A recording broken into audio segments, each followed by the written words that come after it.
if we double your salary, can you start tomorrow? No way. Yeah. And the numbers for Revolt. Revolt.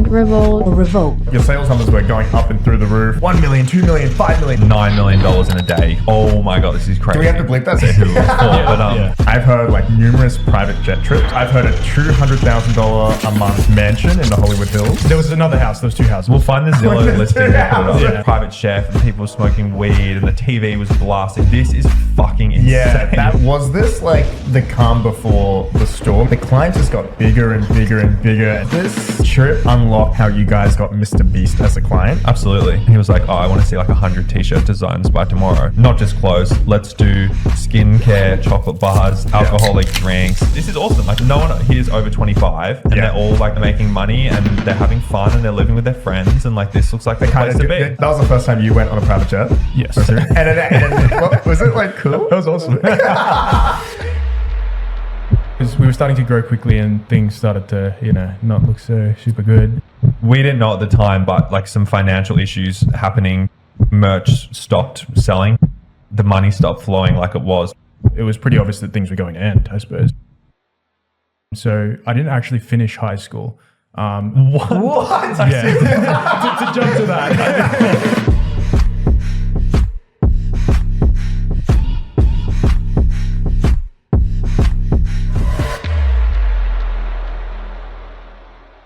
Working at Tipple, which is like an alcohol marketing delivery service, like Uber Eats for alcohol. Which is a big thing now. Yeah, it's big. Is Tipple not?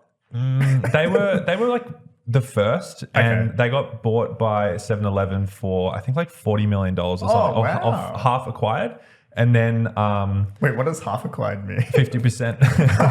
Okay, sorry, I'm a little bit stupid. And then my job there was to look at pictures of bottle shop shelves. This was their version of inventory management. Yeah. And they would send someone into a bottle shop and take pictures of all the shelves. And this is so Tipple knew that if you were in Paran and we wanted to order drinks, that the bottle shop there would have Jack Daniels and Coke, right? And I would look at the photo and have an Excel spreadsheet on one monitor and the photos and go through. And it was like, all right, they've got Jack Daniels, type it in the Excel spreadsheet. And I would build an inventory for each store. And that was my job. It was like a monkey job.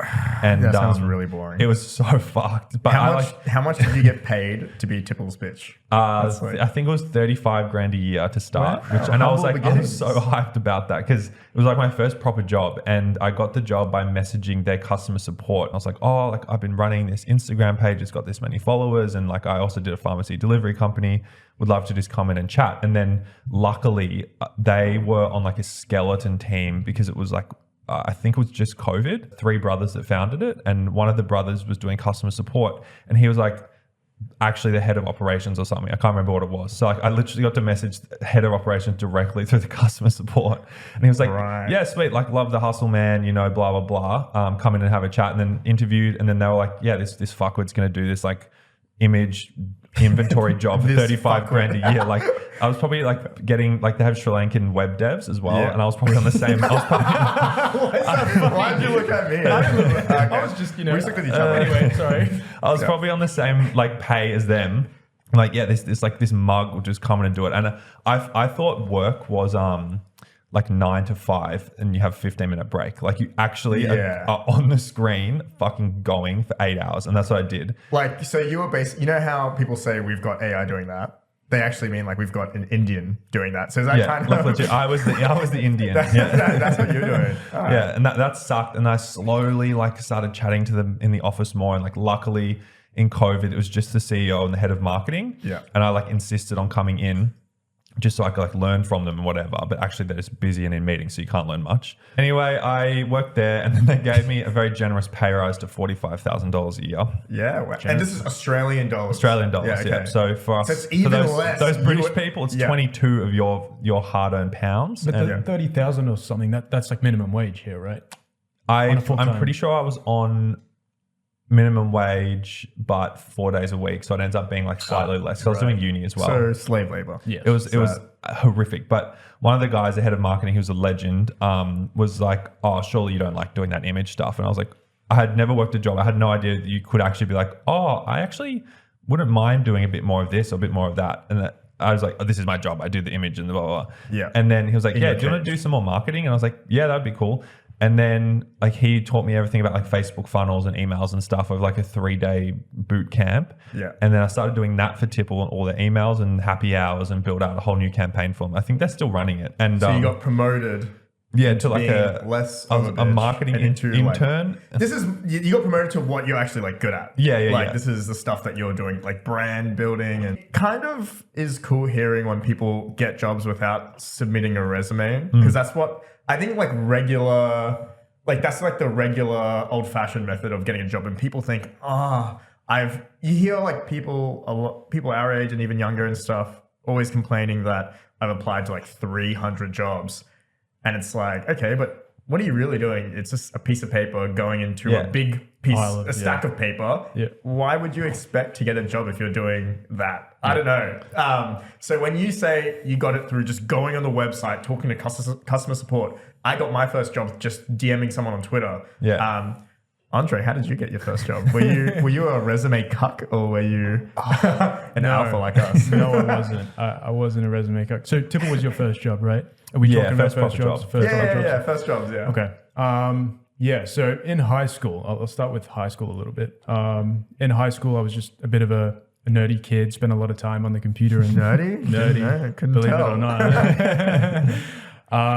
And yeah, I ended up starting like a web hosting business, right? Like if you need to put a Whoa. website somewhere, Yeah. at least this is before Shopify became popular. WordPress was popular at the time. But yeah, if you created a website, you need somewhere to put it. So I And started, what year was this?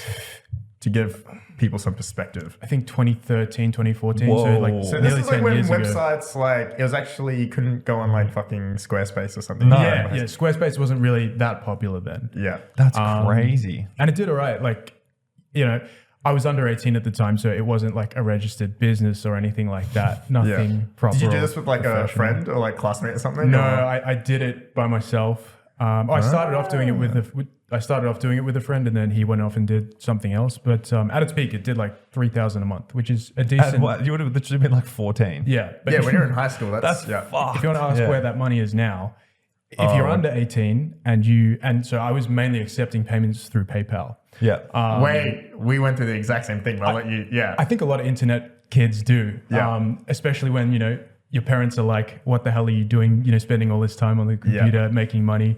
They don't want to help you, or they're maybe a bit cautious around putting their name on Yeah. business documents or God knows what. Anyway, yeah. Long story short, PayPal accounts get frozen. Yes. You get a bit discouraged because, you can't really do things properly. Yeah. And anyway, I found that gave me a lot of like good experience at problem solving and just, general internet stuff. So I didn't actually finish high school. What? Yeah, to jump to that.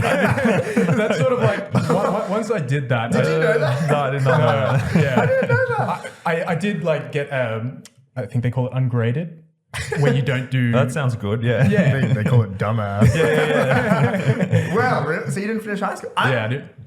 I mean, for people out there that didn't finish high school, like, Andre's a successful, I guess maybe well-read there's two man. here, but maybe 10,000 out there that aren't doing so well. Like on the street, begging Yeah. for food. Okay, yeah. I did pass, to be clear. I did pass. I got a certificate for finishing high school, but a few days before exams, I was like, no, fuck this, because I hadn't studied for it. Yeah.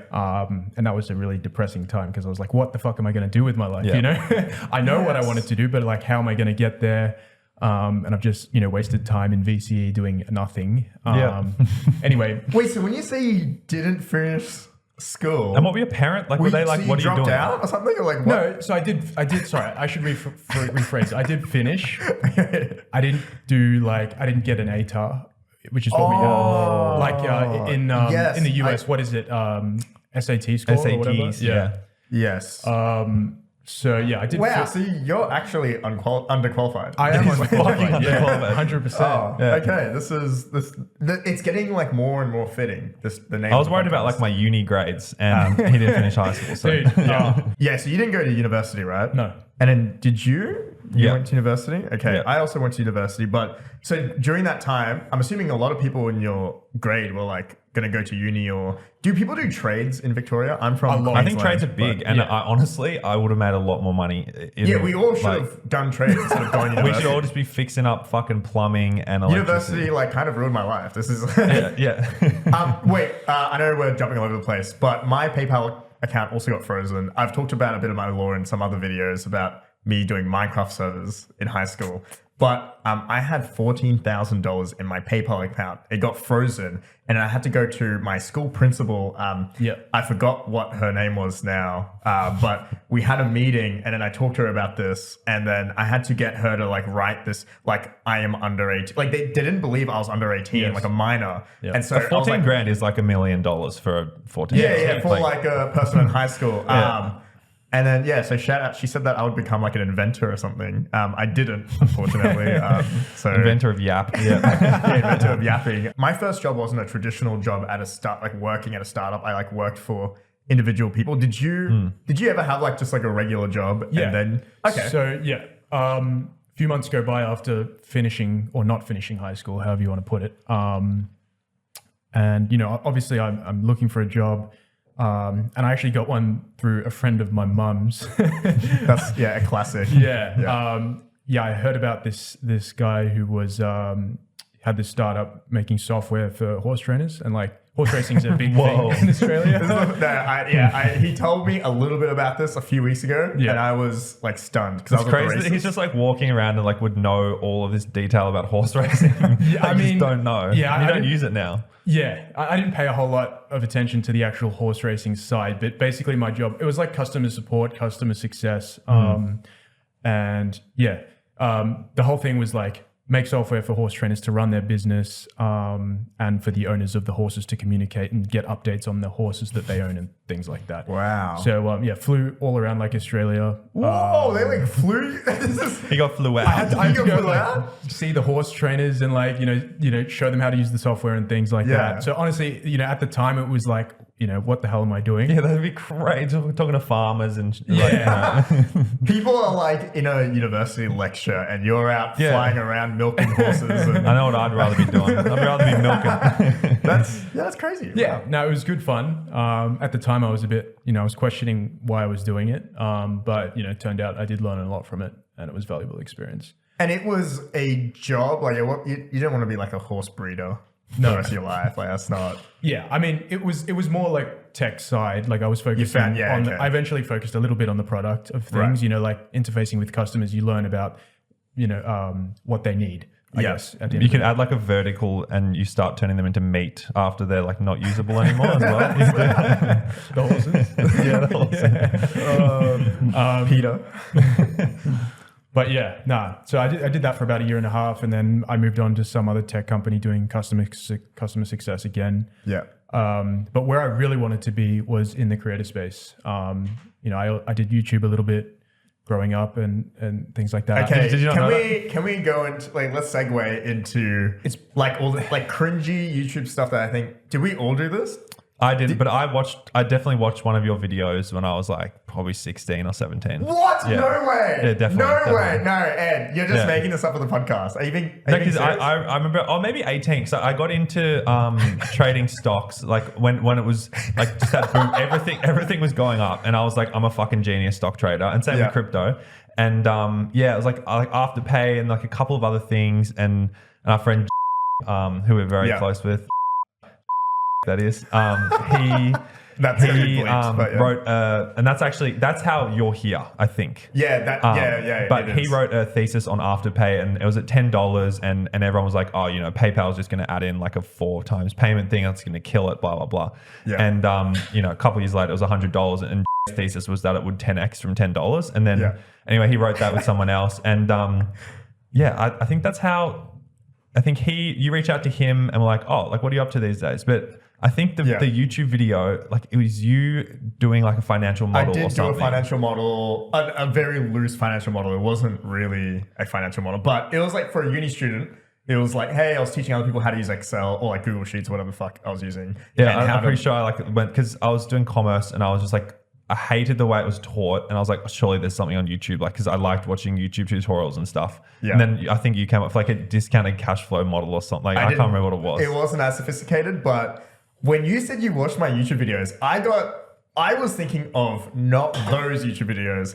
I used to make gaming videos on YouTube when I was like 12 and 13. That's why I was like, whoa, that's crazy. You were 16 when you saw that, you said. Probably like maybe 17, I don't know, maybe 17. it was a few years ago. Oh yeah, so we're all 24. Yeah. 2025. Okay, wait. So before that, I made gaming videos. I was partnered with Machinima when I was like 12 years old. Wow, that's actually pretty cool. Every 12-year-old, they want like a at that Machinima. time, wanted a that Machinima. was like the cool thing. Yeah. It was only like, I think at peak I had like 12,000 subscribers, and then that Again, channel, that's like 1 million. But hold up. That channel ended up getting deleted because I found out what botting was. And I was like, I want to be the biggest YouTuber alive. So I was like downloading all these bots, and I'm like, yeah, let me just like view bot my videos so it looks like I'm bigger and stuff. And then that channel got deleted. I set up another one. It's still live to this day. It probably has a couple thousand subscribers. It's called Crextra TV. CREXTUR. Okay, that's the name of the TV. podcast now. Crextra TV. Crextra TV. And you will hear me Catchy. with my like very nasally, young, like pre-pubescent voice, telling people how to like glitch in like Call of Duty and stuff like that. Very cringy stuff. What was your YouTube videos? What did you do? When I was 12, like around 12, 13, it was Minecraft. A few thousand subscribers, nothing serious. Oh, wow. We were like Crazy, celebrities. Dude, like it's been 10 years since I've sat in front of a mic like this, so it's like bringing it back, you know? I've never done it. It's weird. But you weren't making videos, but you were watching I was YouTube stuff. watching YouTube like when I got into YouTube through like SoundCloud rap almost. So I was really into like Adam 22 before the fall off and the sexual assault allegations. That's but very recent, right?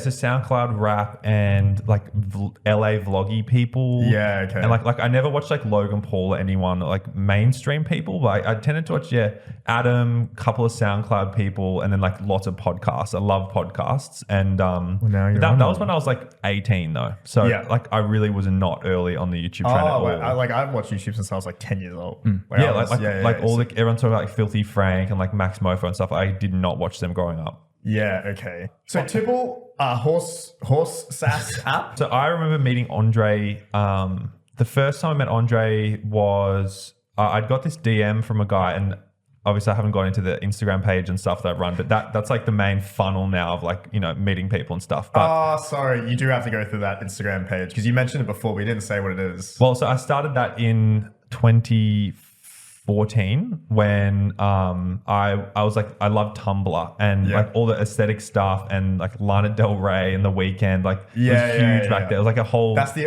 aesthetic. And that's coming back a little bit. Yeah, it's coming back, I 15, feel. 16. Yeah, okay. And what happened was like I feel like back then Instagram, and I didn't know this was happening at the time, but like remembering it, Instagram was very like your friends and Kylie Jenner, like that's who you would follow. Like there was no it felt like there weren't like furniture pages or like cooking pages, like all this stuff. Like there were no niches yet. Yeah. And or like they hadn't developed fully. And I was on Tumblr and I was seeing all this really cool content that wasn't on Instagram. And I just started, I was like, oh, you know what? Fuck it. I'm just going to start posting this Tumblr content that I like and curating it and putting it on Instagram. And I did that for like maybe a month, posting every day, and I got like 7 followers. And I was like, oh, okay, there's got to be something more to this. Like, how do I get followers? But you were just in high school or uni or something, and it was High just school, like, like and it was probably just year like 9. for fun. You're posting random shit on your. But I wanted to Instagram. get like I wanted to get something out of it. Like I wanted to get lots of followers and see how I did. Yeah. But that's when I like first started getting into like Instagram growth hacking stuff. Yeah. And that was really early on. So you could follow and unfollow. You could follow 10,000 people a day and unfollow 10,000. Yes. So I just started, I was like, oh my God. So I'm just going to like go to like these niches of like Travis Scott followers and ASAP Rocky followers and like other meme pages. And I'm like, they're going to like my content. So I'm going to follow all of them. They're going to go, who the fuck is this? Click on the page and go, oh, that's a cool page. And then follow. And like you do, I remember I just sit at school and just go follow, and like a carpal tunnel syndrome. I just sit in class did the doing that? exact same thing. It works so well. Well, what I used to do, this is like a little Insta growth hack. Or I did this on Vine as well when Vine came out. So I would make these pages, but initially the page would just be blank, but the username's like, I followed you, will you follow me back? And then you go and I didn't go on like niche pages. I just went to like either like the biggest, most followed account. Yeah. Their followers list would be like, they're updating every like second, like they're getting a follow every single second. So these people are active on the app right now. So I would just do that. So I did the exact same thing as you, a little less thoughtful. And then I would change after I got enough followers, then I would change the username and stuff too. I used to make like Harry Potter edits on Vine. I still have some of them off Dumbledore. on my phone. I'd love to see it. What is this shit? I'll show you guys. I don't want to put it up on the screen. It's really embarrassing. Wait, you weren't in the video? No. You have people make Dressed like as Harry edits. Potter. Like, Is this like spin edits of what's the girl's name in Harry Potter? Like Hermione or something? Hermione? Yeah. Oh, was it like epic Harry Potter edits? No, it was more like aesthetic Harry Potter. Like, so you feel like it's like you're in like a specific like. I get you. Oh, so it's like, you're walking through like, what's the village It's like, called? a little role play. Oh, yeah, okay. that's cute. That's Cool. cute. I'll show you guys after this. I don't want to bring it up on the podcast right now. But okay, but in your case, you actually like kept posting. You kept doing like these growth hacky things to get more followers. And then like the little things changed. Like hashtags were working really well, where like you would automatically get, because people had set up bots at that time. If you did like hashtag streetwear, there were bots that would automatically like and comment on streetwear hashtag. So there were like certain hashtags that you put like 10 of them in and you'd get like 60 or 70 likes just from the bots and a couple of comments. And then that kind of was social proof for the people that had followed to be like, this page is like, it's 100 likes, like I'll like it. And then what happened from there, like Instagram nerfed the follow and follow to like 1,000 a day or something, and then slowly went down and down. But I got it to maybe like 10,000 followers, and I was like, all right, time to actually do something with this. Yeah. And Did you say what the name of it was yet? So that one was boys.melb. It's still up there. It used to be at like 80K. Boys.melb? Boys.melb. Yeah. Okay, yeah. And it was, I don't know, I had like a lot of my friends like skateboarding, and like one of them was rapping, and a couple of like clothing brands and stuff. And I was like, maybe I'll be like this kind of media thing that will like a record label or something to like promote them. And then I was like, actually no, like I don't want to do that, because I want it to be my exact aesthetic and tastes, and they're a bit different. And so I was like, fuck it, I'll make a t-shirt. Made a t-shirt which was literally one of the, I think like one of my most liked images from the page, not copyright. It was like from Pulp Fiction. And I just like screenshotted it and put it into Vistaprint, which if you're watching is just like the worst quality t-shirt printing thing you can do. And I made the graphic in the Vistaprint like online editor. I didn't even use like Photoshop. So I had no idea. Really shitty. It was fucking terrible. And then I made a Big Cartel website, which was, I think, because Shopify wasn't big then, or I couldn't afford it. Was Teespring around at this time? It was that vibe. I think maybe, but I wanted to have my own website, and I think there was another one that got cancelled. I can't remember what it was called. But yeah, Big Cartel, and then like just like made a site, and it was like fucking boysmelb at .bigcartel.com, and then sold 20, and I was like, oh my god, that's crazy. It was like $1,000, and then did that a couple of times, and then got sick of that page because it just became me posting things that they kind of, there's the page. Sick. And it just became me posting things. This is a podcast. Yeah, that's right. Awesome. I was just posting stuff that the algorithm liked. So since like lots of like models and people's faces, which I kind of worked out after years of A/B testing all these kind of posts. Wow. That models were the thing that popped off. Wait, so are you still posting on this or no? No, I haven't posted on that for like maybe a year or something. Yeah, wow, okay. But I was going to do something with it. I wanted to do like a women's wear. I love how it's called boys, but it looks more like a women's page. Yeah, I know. Yeah, I know. Okay. Because it really changed. Like the aesthetic really changed. I used to post like, I loved like Skepta and ASAP Rocky in, I don't know, like year 9 and 10. Right. I'd like post grimy stuff and and it just completely changed because I was like, that's not getting liked as much. I'm gonna start posting this. So you were just optimizing to get clout. Yeah. And then at a certain point I was like, I don't like this shit anymore. I was like, no, I don't like this aesthetic. So then I made boys.archive, which is the new one. And that one was much more my aesthetic. And it's Lincoln, do you want to get is. up boys.archive as well? They're very different. And and you love saying that, didn't you? Can you get that up, please? A little bit faster, please. Then that one like popped off. Yeah, and that organically, I didn't do any follow. I just told everyone from Boys Melb, I was like, all right, guys, if you want like it was like almost like a backup page or like the Boys Melb archive of like things that I the couldn't law. post on Boys Melb because it wasn't going to get enough likes, Yeah, but I wanted yeah. to post. So Okay. I started posting on Boys Archive, and then thankfully at the time, like that Instagram moved more that way of like furniture and architecture and graphic design and less just like models. Yeah. So that's what grew, and that did like 10K in the first week, and then 40 in the next couple of months, and then got to 80 and kind of plateaued because I just like haven't been active on it recently. But that was, and then anyway, I got a DM on that account, Boys Archive, because Yes. I changed, and this is for all you out there who are like, I'm waiting for my chance. I'm not sure where I'm going to be, blah, blah, blah. One day I changed the Instagram bio on Boys Archive to say based in Melbourne. So like the tiniest little change, right? Oh, yeah. Okay. And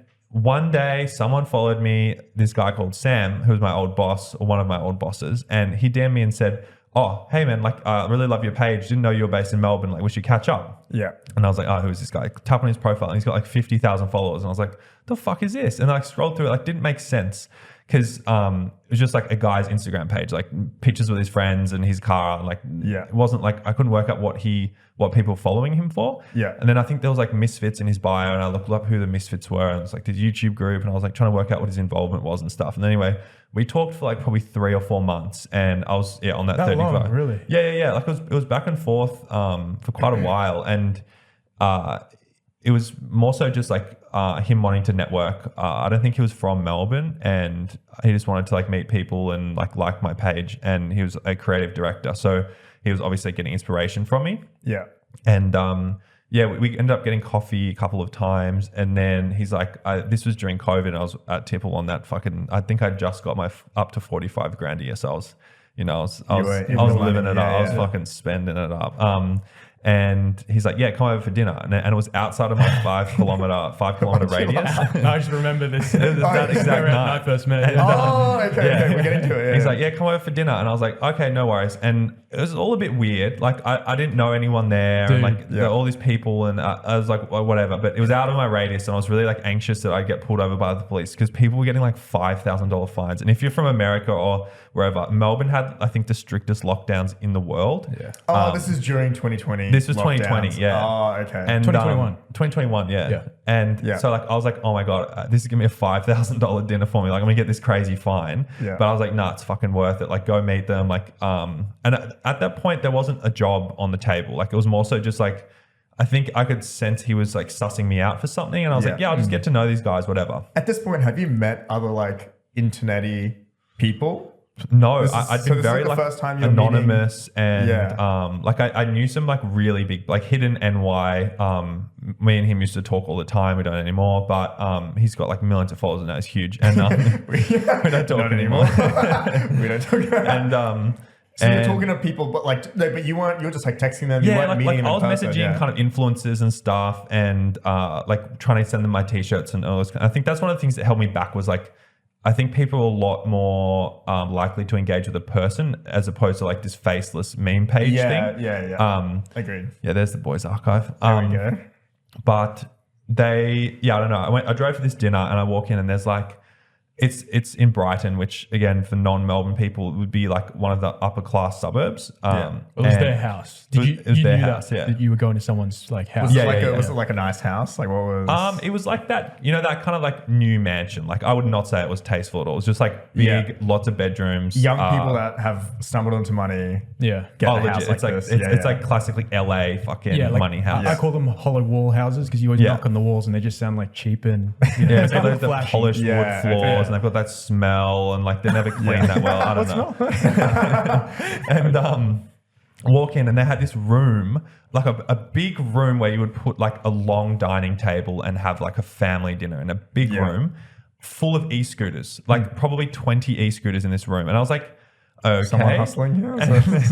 But like long table, long dining room, like the table from Dune where the Baron sits. Yeah, at the end. legit, where the Baron would sit. Yeah. It was just all these e-scooters. And I walk through and there's just like table of people who I don't get introduced to because there was just kind of like, we were all like really young and no one really had like social, I don't know. It was just kind of awkward people. Yeah. And then anyway, I meet Sam and the other boss who, we had like a great dinner together. And then I was sitting across from Andre and then they're like, yeah, this is Andre. He's been working, I don't know how long, maybe 6 months or a year. When was this? Was this October 2021? Yeah. Okay. So I'd been there for like 5 months or so. Yeah. Yeah. And then that's where we met. And then I don't think we spoke much. And then I went into a room and both the bosses were like, oh, you can, like, oh, when can you start? And like, we like you. And then, so you got a job like on that. You were talking for a few months. They let like the dog sniff me. It was fucking weird. But they're like, oh, he passed the dog test. Like, let's go. And then the big boss was like, asked me a couple more questions, like what salary or what contract are you on? No resume, no resume at all. And then because I'd been doing like the odd job for them. He was like, oh, we've got this deck we need like reformatting. Can you like have it cracked? Like, so during that 4 months, you were kind of helping out with some things, proving your providing value. You were doing that. Yeah. Okay. And I wasn't working, but it was like I could tell he was like, oh, he can use InDesign. He can do this. He can do that. He can help with the website. He can do this. So then, I walked in that room and they were like, oh, so what salary are you on at Tipple? And I was like, 50 grand. And I was like, yeah, I'll get another 5 out of them. Like, you know, and then they were like, oh, when can you start? And I was like, oh, I've got a contract till January, which was like 4 months away. And they're like, if we double your salary, can you start tomorrow? No way. Yeah. And I was like, that is like out of a movie. It was like a movie. And I was like, like. Were you trying that whole thing where you're trying to like act like that's. You're trying to play cool? Yeah, you're trying to play cool, but in your head, you're jumping up, the monkeys in your head going, ping. Yeah. I was like, oh yeah, I'll have to talk to my boss and see about how much leave I have to, how much notice I have to give and whatever. Yeah. And I was like, yeah, that sounds good though. And I can tell they're expecting me to go, yo, like YouTube reaction. I was like, okay, yeah, that sounds good. And then on the car home, it was just like, crazy energy. I was just like, oh my god! Like I got the job. Really?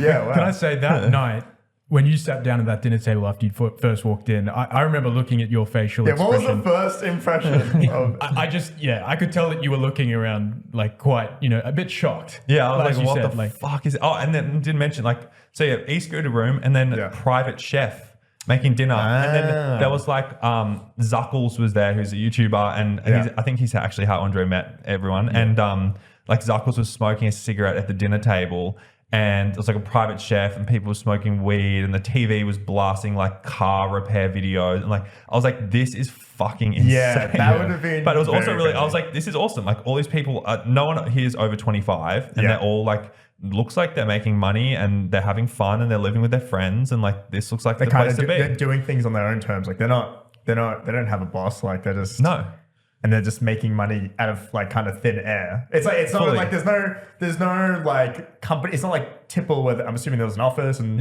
people there and stuff like that. Like this was like a house. Like one of them would just go up to their bedroom and make a CSGO video and money would come in from ad revenue. It's like, that's a lot of it was super abstract. And like, it kind of comes back to that thing of meeting them in person and they're just normal people. Yeah. And like, I feel like the YouTuber life would be kind of weird. Exactly. It's not very tangible. And I think a lot of them probably, I don't know like the backgrounds of a lot of YouTubers, but I'm assuming like, when you're young and you go through this, it's your expectations of things and your perspective and everything like is drastically different from like a normal person who went to university, got a job. And, these people all of a sudden are making as much money as a doctor or more, but they're like 23 years old and like they're watching car crash compilation videos on YouTube and they check their phone. Oh, it's got another 20 grand. Yeah. Let me just do this brand deal. And there was probably like a lot of like delusion, right? With like a lot of these people, and there's trade-offs to everything. So I don't want people to listen to this and think that life is so cool, because the trade-off is that, look, you might not have that money stream in like 2-3 years. And there's also like at least we saw a bit of like a mental health cost to I guess having always to putting on like a show, put out content, put out a show, be scared of going out into public because you get recognized and it's awkward, and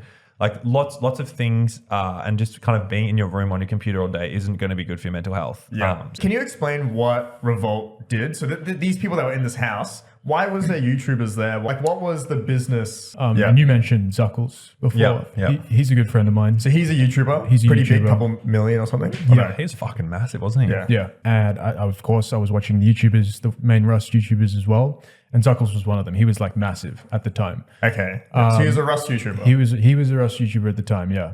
And Rust is like this. I don't know how to explain it. What type of game for people that don't know? Survival, Yeah, really survival. online. Yeah, like People do like role playing on it, right? do that. They say like Yeah, it's Minecraft with guns, and it's like a bit more complicated. There's crafting. There's Yeah, I'd call it like real life Australia, but like what Americans think of Australia. Yeah. It was an awesome game. But anyway, yeah. So I became a fan of Zuckles, and he used to live stream. Yeah, And so I'm okay. going to explain how I got to know him here, which I don't know if I'm ashamed of it or not, but I used to stream snipe him. So was he That's live streaming hustle, that's IRL? He was live streaming playing Rust. Playing Rust. Yeah. Okay. So basically, I would join the server that he was playing on. Stream site, like you were you joining kill him? Yeah. him in the game. Yeah, so I would Yeah. go and find where he is, and then just start yelling crazy stuff into the mic and okay. things like that. Just Wait, are stupid. you like in videos or something, or like live I mean, streams? we ended up making a few videos and they're like, together. oh, you yeah. fucking stop killing me, you Whoa. fucking cunt. Yeah. You went from a viewer to like friends and making videos. I mean, yeah. That's yeah like- So but I- all of you pretty cool. Twitch simps that are following Pokemon and stuff, there's hope. You can go Yeah, from a yeah. viewer to a real life friend. but you have to look like Andre for that to work. Yeah, you gotta be a handsome guy. yeah. But anyway, sooner or later, we Mason and I we met up in person. We went to like PAX, which is a gaming convention here in Melbourne, and they've got they've got Yes. it in the US and that. A And nice smelling convention. Yeah, it's Yeah. commonly that there are PSAs by female streamers to tell people to wear deodorant before they come for meet and greets. Really? So yeah. Wow. There was one last year. It was like, guys, can you please make sure you So wear you, deodorant? you went to PAX with him. Yes. Yeah, that was Oh, the first wow. time that we met up. Mason, brought me along to a couple of, I can't remember what, like a Misfits, some shoot or something like that. Yeah, okay. And I ended up talking to the manager of the Misfits at the time. Yeah. And And we're going to interchangeably say Revolt and Misfits. They're kind of one. Misfits, Revolt, the same thing. Run by the Misfits same was the people. management company of these. So they would manage YouTubers, and then Revolt created merchandise. Yes. And usually it'd be for Misfit clients. Yes, I'm correct. assuming. Yeah, I think so it they all were started. kind of. Misfits did a merch drop with Yeah. that guy Sam that messaged me. He was like a fantastic creative director, and they did a merch drop, and they ended up sending it to their kind of like creator friends, and like Yeah. I think like Jay Schlatt and other Aussie YouTubers, all that kind of stuff. Yeah. And then all those YouTubers were like, "Whoa, what the fuck is this? Like, this hoodie's crazy. Like, can you do my merch?" And then they were like, "Oh, I get." So I don't think they had the intention of making a merch company, but So then Misfits came before Revolt. yeah. And they just had all these clients being like, "Oh, make our hoodies," and they're like, "Oh, we'll make our friend a hoodie." And then it was like, "Oh, that actually sold really well. Maybe we Yeah, should start okay. like turning this into another company." And then that's how I think Revolt was born. That's right. Yeah. Wow. So yeah, basically I met the manager of both of those companies. I wanted to be a talent manager initially, but it turned out he only had a job for me at the merchandise side, which I'm glad for because I found out that was really where I was meant to be. And so yeah, that's how I got into the company. And then 5 months later, I meet you at the. Did you also have like a cool? You walked into the home and they said, "We'll pay you double if you join." Like what was the conversations? Like, and did you like? I think this is also for younger people listening. You like did tidbits to like prove your value and worth, and they didn't just hand you a job. Like this was months of getting to know them and doing and providing value. You kind of Yes. was that kind of similar to you? Like what Similar. was the I mean, similar to you, Ed, you were sort of talking to Sam or whatever for like 3 or 4 months. Yeah. Whereas because I had that initial meeting in person, that initial interaction, I just sort of started hanging out with them. Yeah. Okay. And so it was sort of similar, 3 or 4 months. Or And you something got a like good that. vouch from Zuckles. I mean, right? I guess so. Yeah, I assume so. Because he's like, oh, you're friends of this guy who we work with, and so he Yes. must be like good or whatever, you know. What's like, crazy about the YouTube world is they just don't let people in because you can get in contact with like a fund manager or a consultant or someone pretty easily through LinkedIn or email. But Yeah. YouTubers have millions of fans messaging them all the time. So it is impossible, even if you have good intentions and you can like help them, Right. it's really hard to get in front of them. You can't just message their customer support kind of thing. Yeah. So The fact that you were playing Rust was like you had it in like very unconventional way. Like and you like kind of forced it. You stream sniped him. Yes. Like it wasn't like you randomly ran into Zucker. Like this was like a preordained. Yeah, like you wanted his attention, and you weren't sure what was going to lead. Like, but you're like, I want Zuckles to play with me or something. Yeah, and I'm not going to lie, like when Mason started bringing me along to a couple of things where I knew where the owners of the business would be, I sort of thought in my mind, I was like, okay, this could be This my is way your in. shot to get in. So then, okay, so you were this was 2021, 2020 or something when you joined this Revolt / Misfits, this like YouTuber group, we'll just call it for now. You then 6 months later, you joined. So you guys joined, and was this like the calm before the storm in terms of the clients just got bigger and bigger and bigger, and Mr. Beast was probably like, in terms of followers or subscribers, like the biggest one, and we'll get to that. But was this before everything started going crazy and the business was like really booming, or did you join in the midst of it, or like what was like take us on like where this was in the life cycle of the roller coaster? I think they did like one drop with Corpse Husband, who I'm not sure how big he is now, but back then he used to play Among Us, and he was deep voice guy, sexy voice guy. and he was on like SNL and like Today Show with Jimmy Fallon. Yeah, really? like he was so big. So he was like mainstream. I didn't and know it was that. COVID, and he just played Among Us in Discord, and Jimmy Fallon had him on, and like he had like music and stuff. Yeah. Jimmy Fallon played Among Us with Corpse Husband. Oh, sorry, I do. Jimmy Fallon. Yeah, like the fucking talk show host? Tonight Yeah, Show yeah. guy, No, or whatever it's called.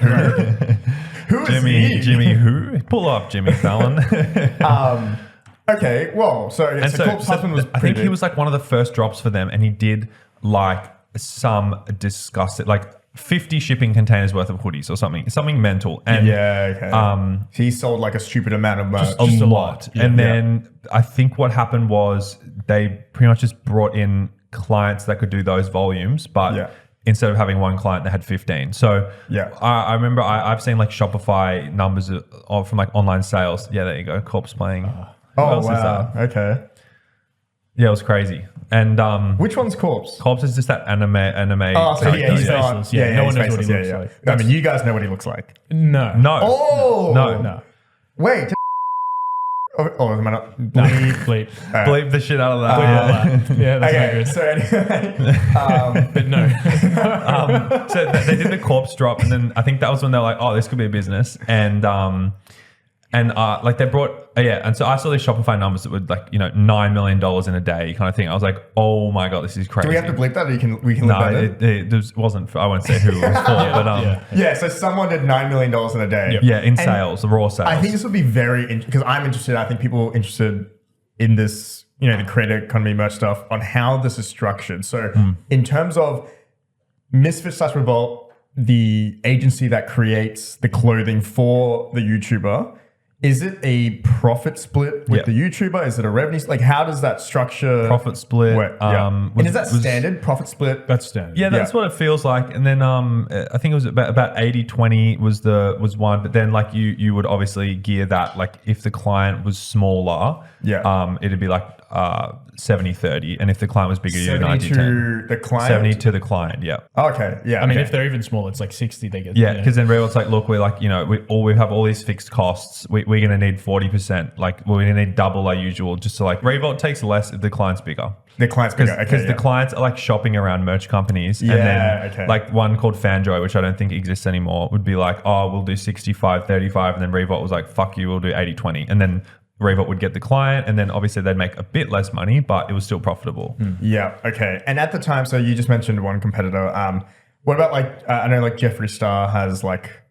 Yeah, what's her is he Fanjoy? Killer merch. Killer merch, yeah. I don't know if still. I Is think that Killer big? Merch. I thought that was like a big... I remember watching like a Shane Dawson... There were a couple. Like, and it looked like a big operation, but Revolt was in the top 5 biggest merch companies in the world. Well, like I am assuming it was the numbers that I've heard. And the clients we were working with, in terms of like the momentum, that they were all coming from other merch companies and coming to work with us. Because you made the best designs, the best quality, the best web experience. Yeah. The that Mr. Beast site was like pretty insane. The websites were crazy, and it wasn't the most profitable I think a lot of that was marketing almost. Like they lost lots of money on like, $30,000 US websites and stuff. Smart. And then everyone was like, all the YouTubers are like quite, they're not super like money conscious. That they're more so like, I want my brand to be conveyed well and my customers to have a good experience so I don't get abused on Twitter. Yeah. And Revolt offered that.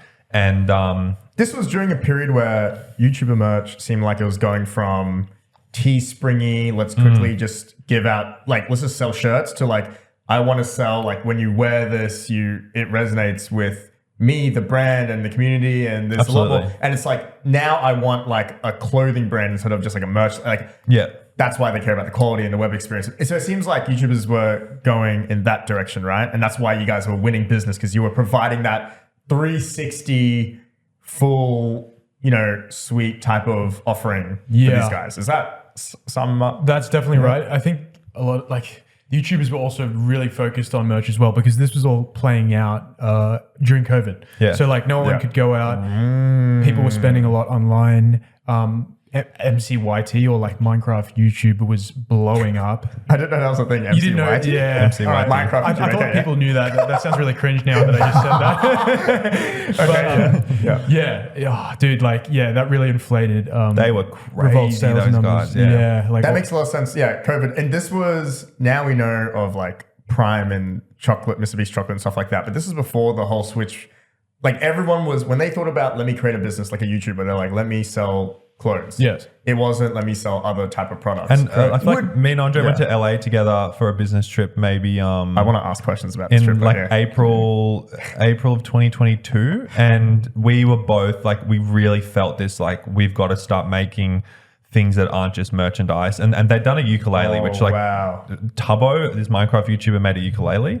And it didn't sell crazy well, but it was like cool that they made like a laser engraved ukulele and shipped it worldwide. It was like, that's really cool. But we were seeing things. I'm not sure Feastables had launched yet, but we knew about it. And we're like, oh, this is the thing of like, not just clothes. Let's do skincare, chocolate bars, alcoholic drinks, whatever. Yep. You guys could have been the like next Congo brands or something. That's the people that do Logan Paul's stuff. Yeah. I'm going to just tangent here, but do they do anything else apart from Prime? They do like one or two other things, right? No, they do Prime, which is tastes success. Yeah, that's huge. Like, that's enough. But there's another one that's more marketed towards like Instagram women.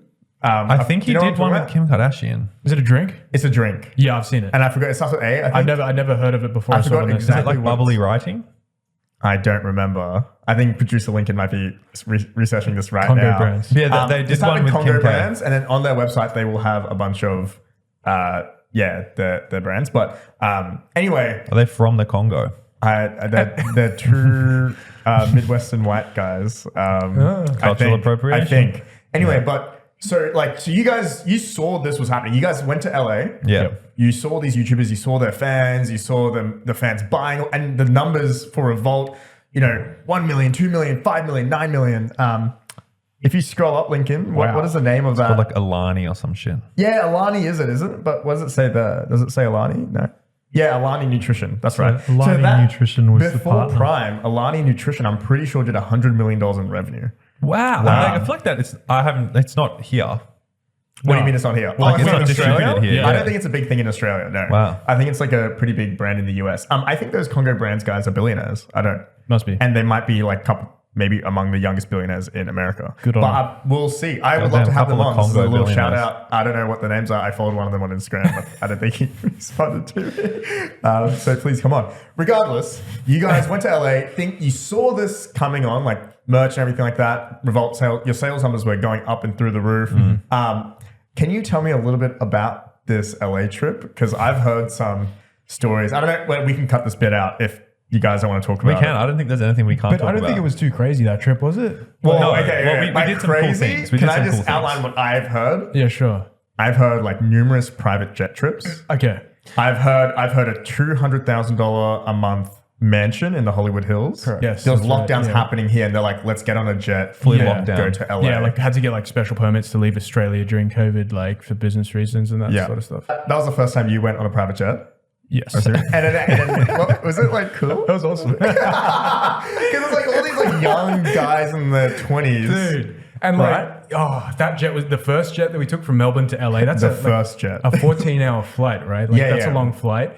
Man, that thing, it like goes up really fast compared to like a commercial airliner. You know, they sort of have quite a gradual ascent. Yes. But this private jet, it was just like really smooth, just straight up at like high altitude in no time at all after takeoff. Did you guys Insane. do the thing where you told the pilots ahead of time, like make sure there's McDonald's or KFC? That in the did jet? happen when we were in the US, yeah, but Yeah. not on the first flight. We hadn't really learnt that was something you that you could ask for that. Yeah. Because by the way, this is the first time when I met you guys, and then I think we followed each other on Instagram, and I was looking through one of your Instagrams. Oh. I saw the jet photo, and I was like, whoa, okay. Like, Right. So that was that trip, I'm assuming. Yeah. And so, okay, so you guys take a bunch of young hooligans making all this money. You guys take a jet to LA. Yep. When you land in LA, is that mansion not like $100,000-$200,000 USD a month? There was another house. There was two houses. We'll find the Zillow There's listing. two We'll put it up. houses. Yeah. There was two houses as well. Yeah. And so was it just like Revolt people, like the people in your company, or you guys had some YouTubers there as well? Yeah, And like friends of the owners of Revolt and things like that. Yeah. And just people part of the group and the company and so on. and what was like so the reason why I bring this up, A, it's kind of cool to hear about, but also B, you guys go there, and I'm assuming this is when you guys start spinning in your head like this could be even bigger than we think. Like you're mentioning, like adjacent products for certain YouTubers, not just clothing. But Revolt at this time was still focusing on clothing. Yes. Right? Like that was still the moneymaker. That was what you guys were going to make all the money in. Correct. Does this trip unlock how you guys got Mr. Beast as a client, or we're not there yet? Yeah, absolutely. I think so. Yeah. It was a client could you getting tell that? tripped. Could you tell that story? Man, honestly, the whole US thing was a blur for me. One night he showed up at the house that we were staying at. Yeah, I think he okay. was in LA and got invited or something by someone. And then a few sort of dinners happened after that, you know, fancy, expensive dinners. And then the owner of Revolt, I think, sort of proposed that if we paid for a jet to get from LA back to North Carolina, which is where Jimmy Mr. Beast is, then Revolt would have the opportunity to pitch him to work with him. Wow. Yeah, it was like, can we fly So back just- with you to pitch you? Yeah. Just to get the pitch opportunity. Because, Yeah. I mean, at this time as well, I mean, Mr. Beast is a lot bigger now than he was back then, but he's still was he like top 5 YouTubers He was in at the world? he was at maybe like 60 mil subs. Okay, so Really? Not bigger? Nah, because remember we did the 100 mil. Oh, right. Yeah, true. campaign. Yeah. Yep. So he was still, that's like maybe second, first, third YouTuber in the entire world. He was It's you know, huge. the biggest, one of the biggest names in the world on YouTube. And just to pitch him, that was his way of saying like, we'll jet you back. Yeah, like to- fully. He was like, oh yeah, I'll Like I'll on chat to you. us. Yep. And that worked. Yes, it did work. So you guys all go back? You guys all go to Mr. Beast warehouse or whatever? Not all, but most. Yeah. Most people go back to Mr. Beast warehouse in North Couple Carolina. graphic designers, there couple would of have been creative like directors. 14 people on that jet, like half from ours, half from his, sort of thing. Yeah. From his, and then you guys get to bond a little bit on that trip. Sure. I'm assuming, Yeah. and then what about the pitch? Like, how did you guys land? Like, what probably every other company in the world wanted to get Mr. Beast, right? So how did you guys? We How had did- a how did pretty that good happen? like strategy pitching clients because me and Andre worked on it as well. And it was simple and basically, here's your merch now. It looks crap. Yeah. Here's some of the merch we've made for other people. Yeah. So that's tick. It's like, it's going to look better. And then here's the web experiences we've built for other people. Here's a concept web experience we've built for you. And it's much And better. was it just offering something better? Like, Yeah. because I don't remember what his stuff was before that, but was it like not? It was very like mainstream kind of American. It was like in Walmart and stuff Walmart, like that. like just basic. And you shop at Walmart. I think Mr. Beast wants to make videos all the time. That's all he wants to do. So he was like, look, I want a hands-off solution. I've currently got a hands-off solution with another merch company, but it could be cooler. I'll wear it more if it's cooler. That'll sell more. Blah, blah, blah. So he kind of ended up just like agreeing, like, all right, fuck it, let's give it a go. And then that was kind of, I think there were like 4 days you guys were there just working your asses off on that pitch. Yeah, like, oh man, I worked on it. I was just sort of being told what to put on it and that sort of thing and where to put things. But I worked on it. And then what was it like when you guys got the go ahead that like we landed Mr. Beast as a client? Honestly, don't even remember that moment. Was there any was a celebration? Or I was like- exhausted after all that. I was just like, oh, okay. Yeah, because we had December that year, so it was about a couple of weeks after the Mr. Beast pitch. I think we had 6 or 7 campaigns launch, and like there'd be like 2 in a weekend, and that would involve for me waking up at like 4 a.m. and like really stressful, making sure the website was working, all that kind of stuff, and like we'd all be up but they were in America, so the time zone was a bit better, but. I think we worked every day constantly for 6 weeks or a month. So just the Mr. Beast thing, like, and we were just pushing so hard to like get the numbers up and stuff that we didn't really care. Like, okay, expect it. Like we were going to get him, you know? Yeah. And then got him and was like, okay, sweet.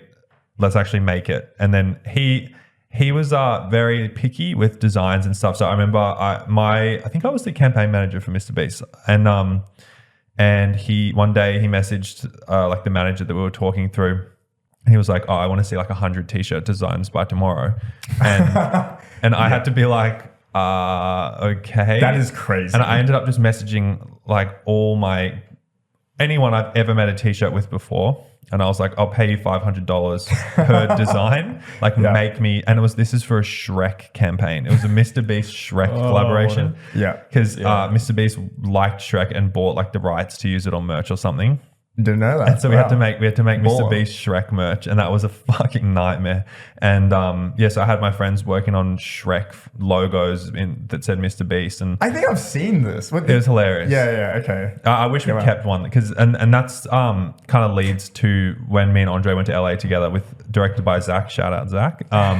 And that was to shoot for the Mr. Beast like general collection, and that was in April the year after, and there was no private jets. This was It was economy. This was straight up economy. Which is all the same to me. Like, I enjoy economy too. It's great. Yeah, we had fun. It was just the boys together. We're just traveling. As long as you're with your boys and that, it's good. Yeah, where did we go? We had shoots in Texas and. You guys shot that. So you guys went to LA, but then you're traveling around a little bit. I think we started in Austin. Yeah. And then photo shoot there for a YouTuber called Nihachu, super lovely. And then we went to North Carolina to shoot with Mr. Beast. Who was in the video with the green Lamborghini one? Were you guys in that video or like that was someone Darcy. that we know? That was Darcy in Darcy that was one? in that video? I think so. Oh, Noah? Or like were you guys like I don't mean in the video, but like there on the shooting of that video. Yeah. Fitz and Raka Raka were in it. Yeah. Okay, yeah. Yep. Wow, that's okay. Yeah, That's that was when on their first trip, that green Lambo, the 100,000 kick I'm your hand on assuming once you Lamborghini get thing. Mr. Beast, it's like you can get pretty much anyone else. It's pretty now, good. right? It's like, Nike worked with us. The inbound just like comes in and Yeah. But at that time, I mean, we were definitely sort of, we were starting to grow quickly and things started to, not look so super good. Yeah, and if you're wondering why we don't work at Revolt right now, there were... Do we cut this part out and then we just go to that topic? I think we can talk like very broadly, but we'll cut it. We'll cut it. We'll see. Yeah. But there were like we didn't know at the time, but like some financial issues happening just because of like costs increased and payroll increased and everything, and then merch stopped selling because COVID stopped. And the money stopped flowing like it was, but the company was still spending like it was, peak. And there were other sort of financial things going on behind the scenes, which some big YouTubers have reported on that. So I'm not going to mention that. Yeah, we can cut this part out, but there was a very big video. CoffeeZilla. CoffeeZilla made a video about this story. Alleging. We should have led in with that. This is the story that CoffeeZilla talked about. This is the company you guys were at. And it wasn't their fault. It was they were completely unrelated to just a little worker. So that explains why. That explains a bit about your backstory and why you guys didn't continue with that. Now, obviously, like you fast forward a little bit, but like how did Ed? I know you were trying a few different things after Revolt. I remember seeing a deck of an alcohol. Maybe it's called Sunday or something. Friday.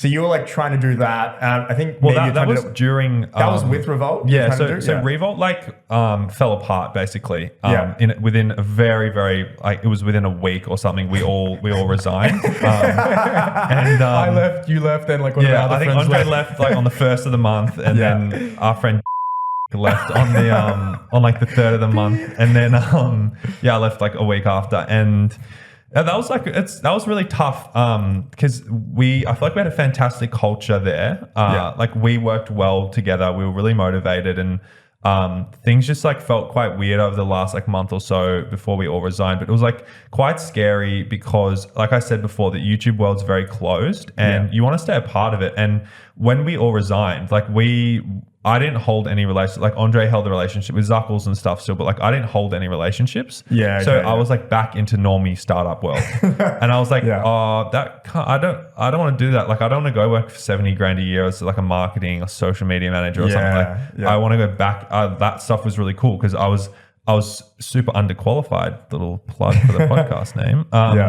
But super underqualified, but adding value and doing a really good job. And I was like, oh, it's like all this responsibility, all this freedom and money backing me, and I could do whatever I wanted. And this was fantastic. And you go back to startup world, there's all this bureaucracy and whatever. So startup or corporate world where that was like you're weighing up options. And I get what you mean by like you guys were internet kids who then found like finally like because like when you're in high school and stuff and you're doing this stuff, there's not many other, you probably don't have other friends that are doing this stuff, so you found like this tribe who did it.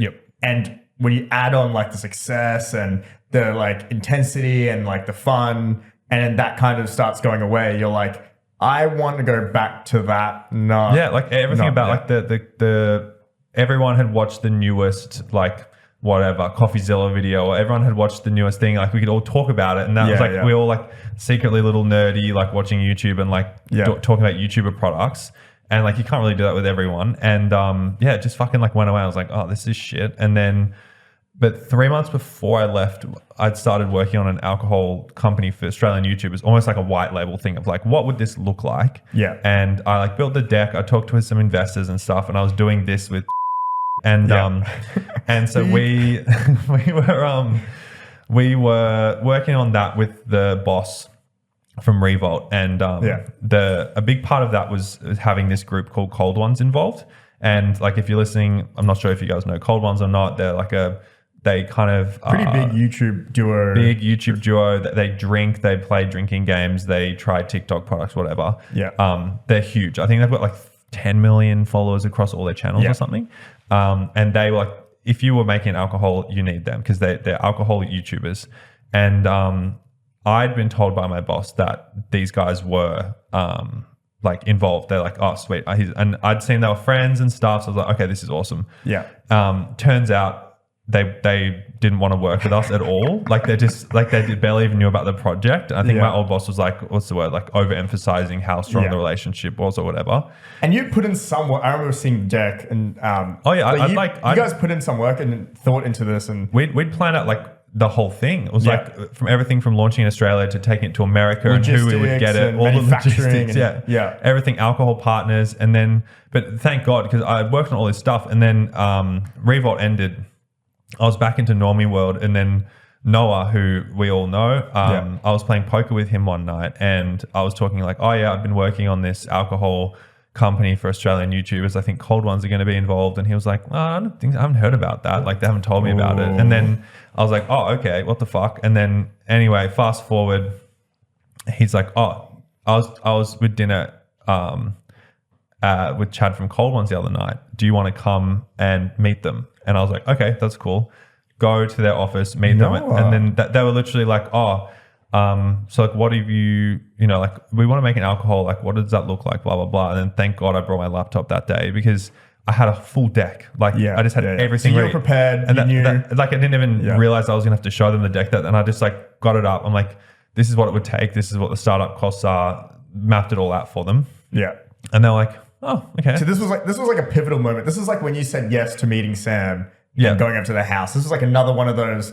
Wow, absolutely. This is about to change the course of your life. Absolutely. And because I was just working like for a startup called Ugly Vodka, which was like Australia's biggest festival group, made their own home brand vodka to sell at So festivals. so you were getting some experience in the getting thing that you experience, want but to it do, was- which is it was very eventually launch your marketing. own But yeah, alcohol brand. yeah, exactly. And like even since Tipple, like I'd wanted to launch a canned drink. Like I'd always wanted to do. I didn't know how it was going to happen, and met the Collins, and then they're like, all right, let's do this. And it took a couple of months. Like it was quite scary of like getting the deal together and like what my involvement would be, whether there would be equity or not, and all this kind of stuff. And it was like, oh, like how's this going to work? Because like we were talking about before, so you're coming in to the creator and saying, like, you guys focus on what you do best, which is promoting and creating content. Yeah.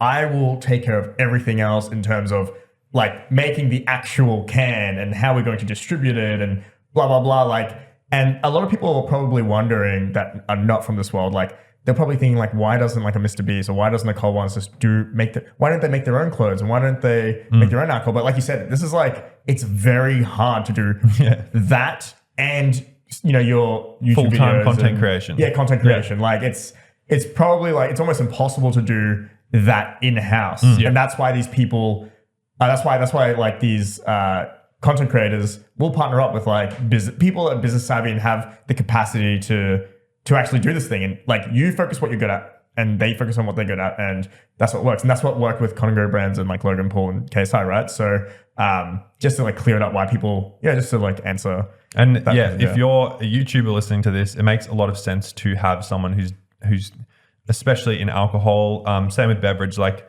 all these things like a nutritional panel on the back of the can and barcodes and recycling. Like you need to submit for it to be recyclable for 10 cents. And like there's all these things that people have jumped through those hoops before. And if you try and learn it as you're going, it takes so long. And YouTube world, you know, it's like 4 years is the average lifespan of a YouTuber. Like you need to get someone in, and we followed the 80-20 rule at Revolt well with the client split. And that's kind of what it is at Grog as well, of like the creator's got around 80% and then you give away like 20% of the profit or the equity or whatever it is to get the product made and sold and shipped out. Yeah. And so so you pitched it to Cole Ones, you guys talked back and forth, you guys figured out a name, a look, like the branding, and that all. What was like the process from like meeting them that night and pitching them to can drink out in the world? What was like, how long did that take?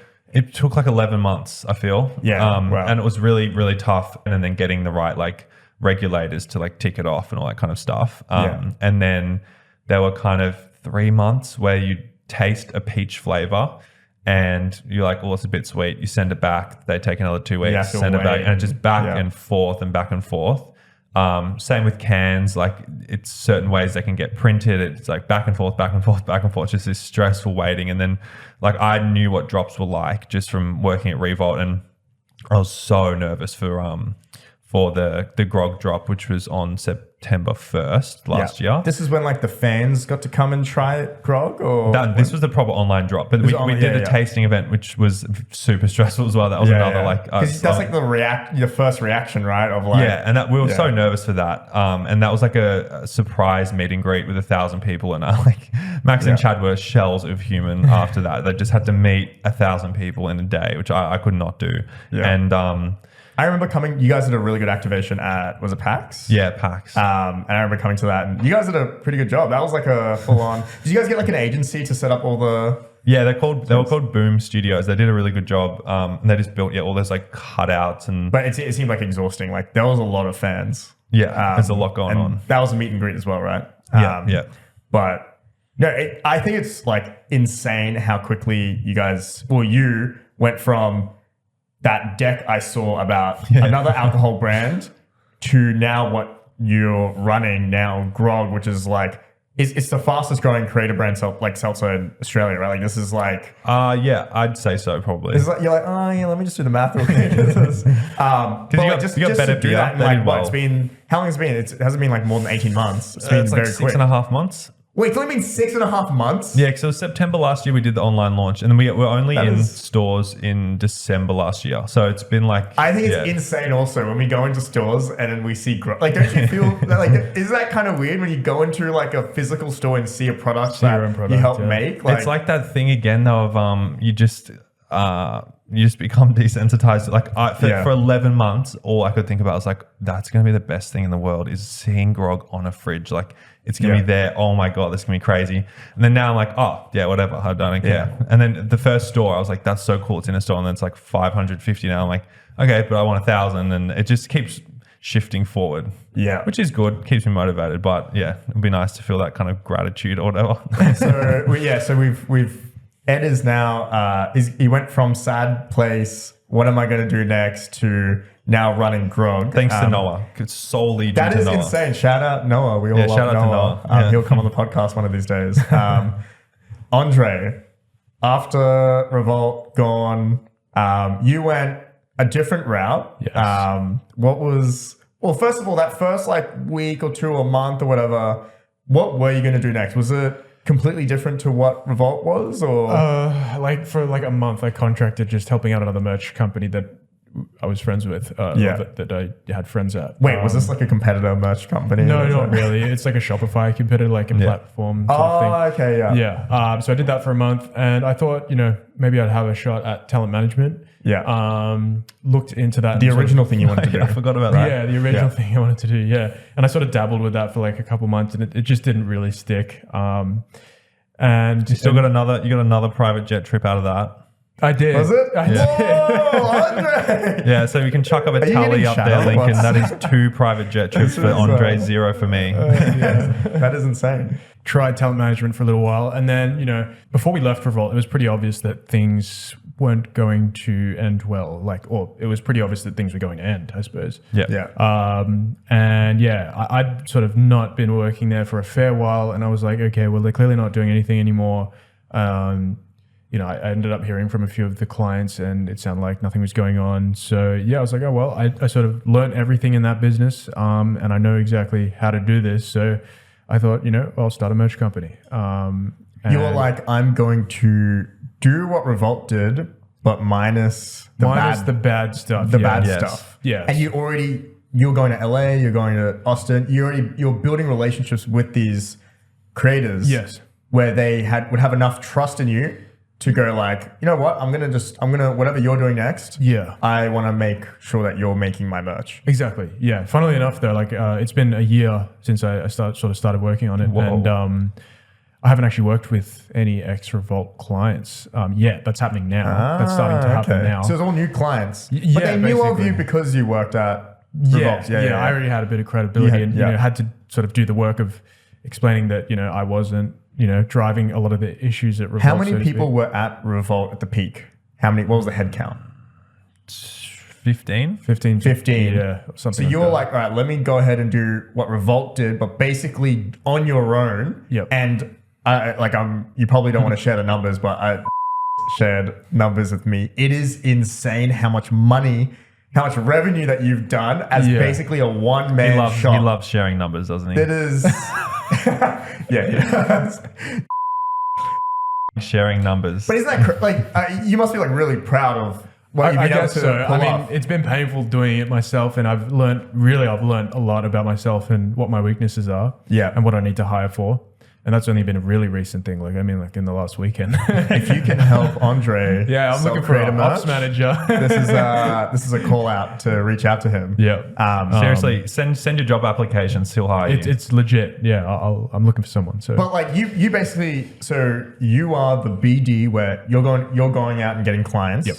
And then you are also the operations where you are coordinating with manufacturers, I'm guessing in China or wherever it is, and You're literally doing. I know you've had some help here and there from people that you've hired part time and stuff. Sure. But you are the only full time doing everything. Correct. And so that must be really stressful and especially for certain types of people, with certain types of brains. ADHD types that are very.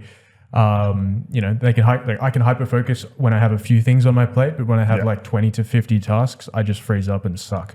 Right. So it was quite a tough year the past year, but I think everyone's first year, especially when they're starting something from mostly scratch, it tends to be that way. A tough, successful year. I know there's zeros attached to your business.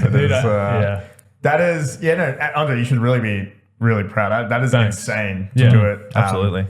So both of you guys have just gone out and then like kind of just like charged on with like creating something from scratch. And within like a year, it's like products like you sent me a photo one day where there was like thousands of orders on like a truck or something. And I was like, what the? And I had like your logo. And that was crazy. That was like, that was cool. That's kind of like a pinch yourself, like, oh shit, like and it's you doing all this. Yeah. Like, I mean, really cool. And you're pointing all this out. And to be honest, now that you said, I haven't really taken a step back to sort of think about it. I right? barely even look at the top line revenue or anything like So that. you've got motherfuckers making thousands of hoodies in China for you. Like it's crazy. You're going into some meetings with maybe like other alcohol, like executives or whatever, and like, yeah, what do they think about grog? Maybe it's pretty tough. Before when you first met them, and like, what do you think they think about it now? Like it's been a really tough ride, convincing people who don't understand the YouTube economy and how much power those people hold. Yeah. There's a lot of influence that they So much have. influence and so much, if you make the right product for an audience and it like, you know, that's again, back to the Revolt thing, was everyone wears t-shirts and hoodies. Yeah. Make one that someone's actually going to wear lots, not wear it once and then it shrinks in the wash or the screen print comes off and they put it in the back of their closet and they're like, that was a shit consumer experience. Yeah. Same with grog. But the problem was the bottle shops, you can say any number of subscribers to them and they don't understand what that means. Yeah, okay. And like cold ones are on par with Inspired Unemployed. And they have had an incredibly successful beer brand here. Yeah. But even communicating that like, oh, the numbers are the same and this is a premix drink and premixes are more popular and blah, blah, blah. They still didn't quite get it. Yeah. And they're like, it's kind of chicken and the egg where they want it to sell successfully in a bottle shop, but to sell it successfully in a bottle shop, you need it to be in one. Yeah. And then it was like just getting people to take a chance on you, which is ridiculous when you've got a YouTube channel with 3 million subscribers and it's and weird that you lines still have to outside try a tasting event. Like, yeah. And It's so weird you have to still try and convince people when you're like, just look at like our meetups and like, here's a video of people screaming grog, like put us in. But yeah, it took, probably took like a month or two and there are lots of like just regulatory hurdles that you have to go through that take a while anyway. Yeah. That you can't kind of speed run because you're a YouTuber. And like to get in stores, how many stores are you guys in now? 580. What?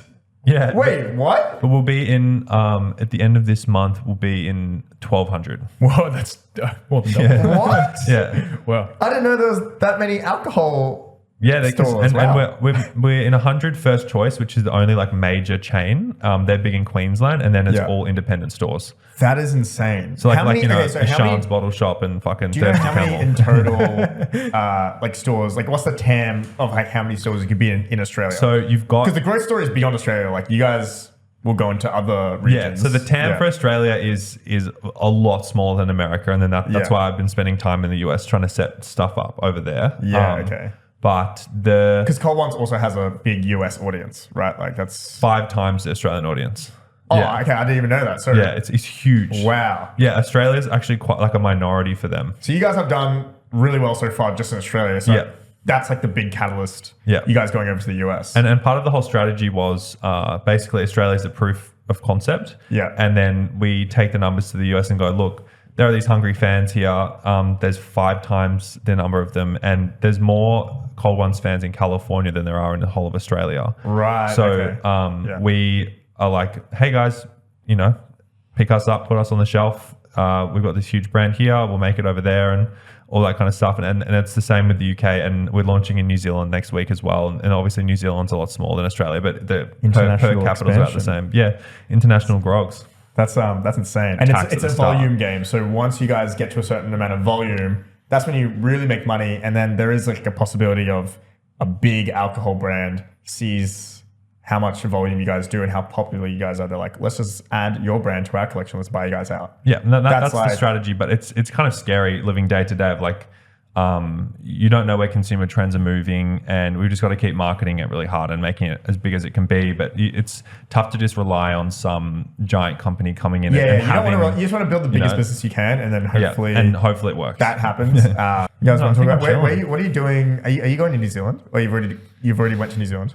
I'm not going. I was meant to go 2 weeks ago and then meant to go last week. Didn't Is go that for either. grog? Yeah. To expand grog And, into New Zealand? just like meet with them and film some stuff in bottle shops. But yeah, and then next bit of travel. Are you going to Dubai? Yeah, I'm going to Dubai next week.